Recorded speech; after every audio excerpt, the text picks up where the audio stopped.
Hello बच्चों, good morning.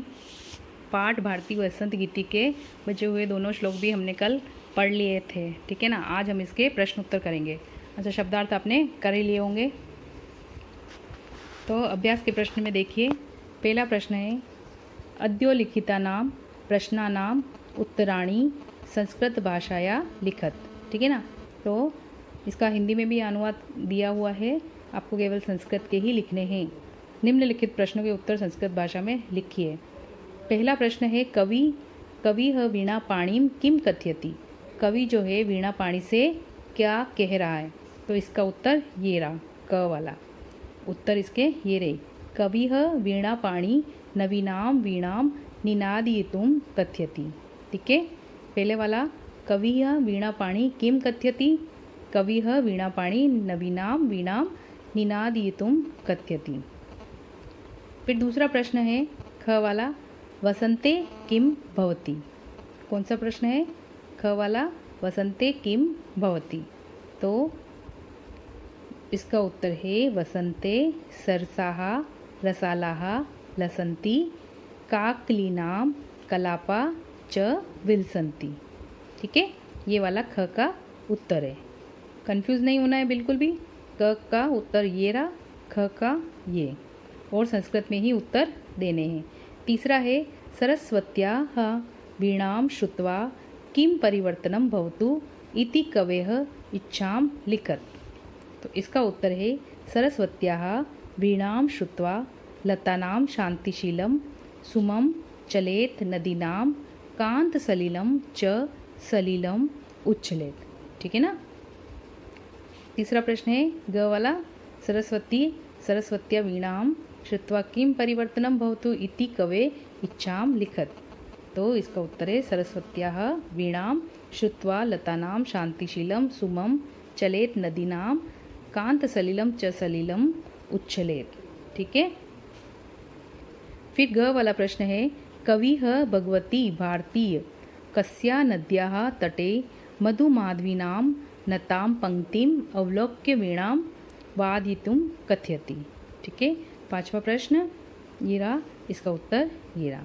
तो इसमें कस्या की जगह यमुनाया आ जाएगा, ठीक है। बाकी पूरी की पूरी यही लाइन चलेगी, पूरी लाइन यही चलेगी, बस कस्या की जगह यमुना आ जाएगा।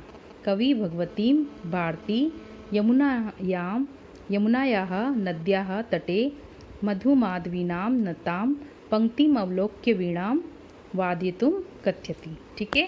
तो ये प्रश्न आपको समझ में आ गए होंगे।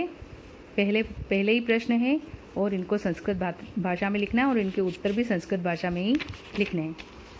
फिर इसके बाद दूसरा प्रश्न जो है क स्तंभे पदानि ख स्तंभे तेषां पर्याय पदानि दत्तानि, ठीक है ना। क वाला जो स्तंभ है उसी के सामने ख में उनके पर्यायवाची दिए हुए हैं। तानि चित्वा पदानां समक्षे लिखत, ठीक है। उनके जो सही पद है उनके सामने ये अंक उनके दिए हुए जो उन्हें चुनकर उनके सामने लिखना है। तो क स्तंभ में सबसे पहले दिया हुआ है सरस्वती। तो सरस्वती का पर्यायवाची क्या है? वाणी, ठीक है। सरस्वती का पर्यायवाची है वाणी, तो वाणी के सामने हमने क लिख दिया है, ठीक है। आप चाहे तो ऐसे लिखें, आप चाहे तो ये दोनों चीज़ें लिखकर फिर उत्तर करके क के सामने 4, ख के सामने 5, ग के सामने 3, इस तरीके से भी लिख सकते हैं। और आपको अगर इजी लगे तो आप इस तरीके से इनके ऑप्शन जो है इनके सामने लिख सकते हैं। सरस्वती वाणी। दूसरा है आम्रम, आम्रम यानी आम। तो आम को रसालह भी कहते हैं, संस्कृत में रसाल यानी रस से युक्त भी कहते हैं। तीसरा है पवनः, तो पवन का हो जाएगा समीर, ठीक है। पवन का समीरः। फिर है तटे, तट यानी किनारा, तो तीर का मतलब भी किनारा होता है, तो तटे का हो जाएगा तीरे। ब्रह्मणानाम, ब्रह्मर कहते हैं भंवरे को, तो भंवर को अली भी कहते हैं, तो इसका हो जाएगा अली नाम। ब्रह्मणानाम अली नाम, ठीक है। आपको समझ में आ गया होगा। अब ये आपको कॉपी में करने हैं। फिर इसके बाद प्रश्न है तीसरा वाला अद्योलिखितानि पदानि प्रयुज्य संस्कृत भाषया वाक्य रचनां कुरुत, ठीक है ना। ये जो पद दिए गए हैं इसमें आपको संस्कृत भाषा में वाक्य की रचना करनी है। तो पहला पद है नीनादय। इसका वाक्य बनेगा, हे सरस्वती नवीनाम वीणाम नीनादय। फिर ख है मंद मंदम, तो अद्य वायु मंद मंदम वहति। फिर है मारुतः, अद्य मारुतः तीव्र वेगेन वहति। ठीक है, दोनों लाइनों में कंफ्यूज मत हो जाना। अद्य वायु मंद मंदम वहति यानी कि आज वायु धीरे धीरे बह रही है, और अद्य मारुतः तीव्र वेगेन वहति, आज मारुत भी हवा को कहते हैं, वायु भी हवा को ही कहते हैं। तो तीसरे में है आज मारुत तीव्र वेग से, तीव्र गति से बह रही है यानी तेज चल रही है। तो मंद मंदम का हो गया अद्य वायु मंद मंदम बहती, और मारुत है तो यहाँ पर अद्य मारुत तीव्र वेगेन वहति। फिर है सलिलम, अद्य नद्याः सलिलम शांत विद्यते। सलिल का मतलब होता है पानी। फिर है सुमनः, सुमनः सुगंधितम भवति। सुमन कहते हैं पुष्प को, ठीक है ना। तो सुमनः सुगंधितम भवति। तो ये पांचों इनके वाक्य है, इनके सामने लिखने हैं। नीनादय लिख के उसके सामने उसके वाक्य को लिखना है। मंद मंदम लिख के उसके सामने उसका वाक्य लिखना है। मारुत के आगे ये वाक्य लिखना है, सलिलम के आगे ये, और सुमनक के आगे ये वाक्य लिखना है।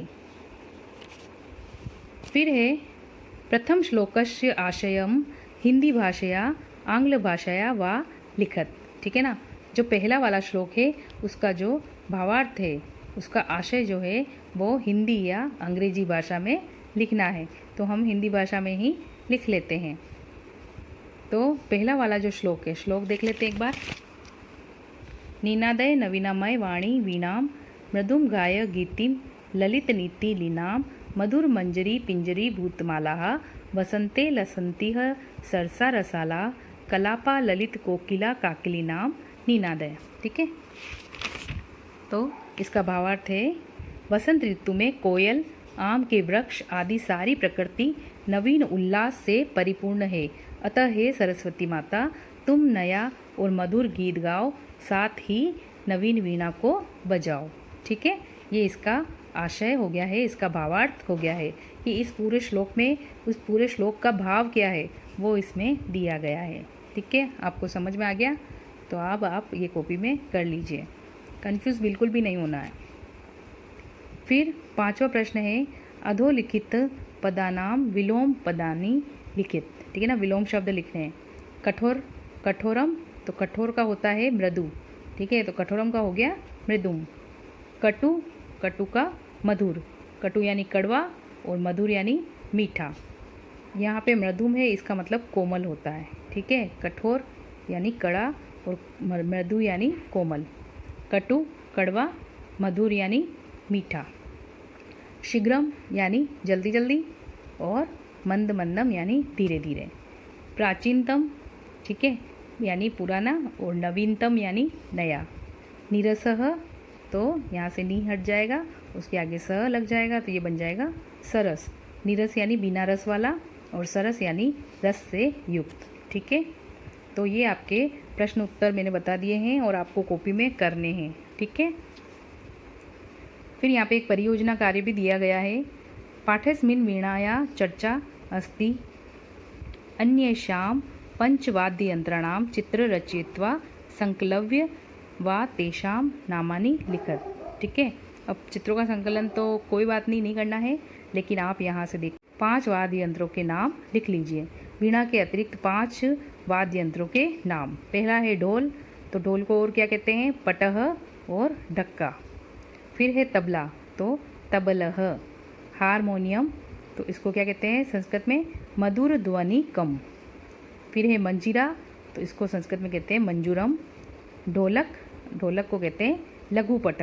ढोल जो होता है बड़ा होता है तो उसको पटा कहते हैं, और ढोलक छोटी होती है तो उसको लघु पट कहते हैं।